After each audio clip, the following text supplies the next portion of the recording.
ప్రముఖ పుణ్యక్షేత్రమైన తిరుమల వెంకన్న పాదాల చెంతన ఉన్న తిరుపతి నుంచి పోటీ చేయాలని అందరికీ ఉంటుంది. కానీ ఆ అదృష్టం కొందరికి మాత్రమే కలుగుతుంది. ఆ అదృష్టవంతుడు జనసేన తిరుపతి ఎమ్మెల్యే అభ్యర్థి ఆరణి శ్రీనివాసులతో మా ప్రతినిధి కిరణ్ ఫేస్ టు ఫేస్. క్షేత్రమైన తిరుపతి నుంచి పోటీ చేయాలని అందరికీ ఉంటుంది. అంతే కొందరికే అదృష్టం కలిసి వస్తుందని చెప్తారు. అందులో భాగంగానే జనసేన అధినేత తిరుపతి నుంచి అభ్యర్థిగా ఆరణి శ్రీనివాసులు ఎంపికైనారు. సార్ మనతో పాటు ఉన్నారు. సార్ని అడిగి మరిన్ని విషయాలు తెలుసుకుంటాం. సార్, ఎలా ఉంది సార్? తిరుపతి నుంచి చాలా మందికి పోటీ చేయాలని ఉంటుంది, కానీ ఆ వెంకటేశ్వర స్వామి మీకు దయ చూపించినట్టున్నారు. వెంకటేశ్వర స్వామి దయ నచ్చారా? మీ అధినాయకుడు జనసేన నాయకుడు దయ నచ్చారు? ఓం నమో వెంకటేశాయ. నేను తిరుపతి పట్టణానికి జనసేన అధినేత పవన్ కళ్యాణ్ గారు నియమించడం జరిగింది. ఇక్కడ రాయలసీమలో జనసేనకు కొన్ని సీట్లు కూడా కేటాయించడం జరిగింది. అది మీకు అందరికీ కూడా తెలిసిన విషయమే. అందులో భాగంగా తిరుపతి పట్టణం జనసేనకు రావడం, జిల్లాలో ఒక అనుభవమైన వ్యక్తి, మూడు తెలుగుదేశము, ప్రజారాజ్యము, వైఎస్ఆర్ కాంగ్రెస్ పార్టీ, 3 పార్టీలలో జిల్లా అధ్యక్షుడిగా పనిచేసిన ఒక అభిప్రాయం వాళ్ళకు ఉంది. అభివృద్ధి చేసేదానికి నాకు అన్ని విధాలా తెలుసు.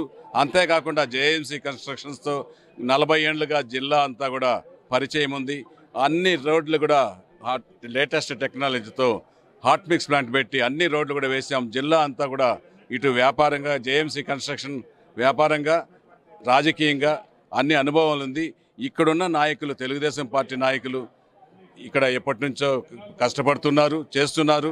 వాళ్లకు సూచనలు, సలహాలు తీసుకుంటున్నాము. వాళ్ళందరూ కూడా కలుపుకుంటాము. అదేవిధంగా బీజేపీ కేంద్ర అగ్ర నాయకుడు బీజేపీ మోదీ గారు సహాయ సహకారాలు కూడా పవన్ కళ్యాణ్ తీసుకొచ్చారు. వాళ్ళందరి సహకారాలతో ముందుకెళ్తాం. మీకు ఒకటే చెప్తున్నాం, మీకు అందరికీ తెలుసు, నేను వైసీపీ కాంగ్రెస్ పార్టీని మీరు అడగకపోయినాడే నేను చెప్తున్నా. ఈరోజు చెప్పాల్సిన అవసరం ఉంది. దేవుని సన్నిధిలో గ్రేటర్ రాయలసీమలో 6 జిల్లాలుంటే, 72 నియోజకవర్గాలుంటే, 2 బలిజ నాయకులు ఎమ్మెల్యేలుగా ఉంటే, ఆ 2 బలిజ నాయకులను కూడా వైసీపీ జగన్మోహన్ రెడ్డి గారు బలిజలకు సీట్లు కేటాయించకపోవడం, బలిజలు వైఎస్ఆర్ కాంగ్రెస్ పార్టీకి ఓటు వెయ్యరు అని పదే గత 4 సంవత్సరాలుగా 5 సంవత్సరాలుగా చెప్పుకురావడం దానికి నిదర్శనం.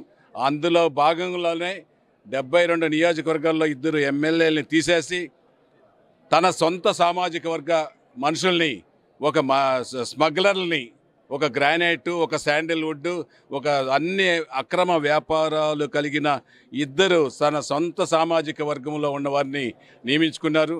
72 నియోజకవర్గాలకు ఒక్కరికి కూడా స్థానం కల్పించలేదంటే దీనిపైన వైసీపీ ప్రభుత్వానికి బలిజల పట్ల ఉన్న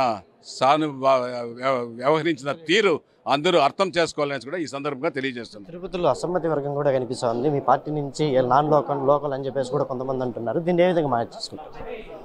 నాన్ లోకల్ అనేది ఇందాక చెప్పిన 3 పార్టీలలో అనుభవమైన వ్యక్తిని, వ్యాపార సంస్థలు ఉన్నాయి, సొంత ఇల్లు ఉంది, అంతమంది బంధువులు ఉన్నారు, స్నేహితులు ఉన్నారు. ఖచ్చితంగా కూడా అందరి సహాయ సహకారాలతో ముందుకెళ్తాం.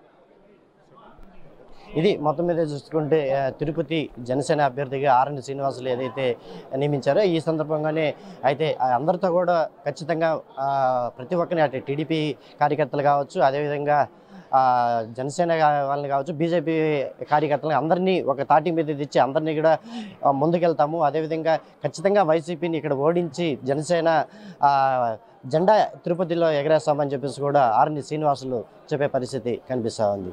కెమెరా పర్సన్ రాజేష్తో కిరణ్, తిరుపతి నుంచి.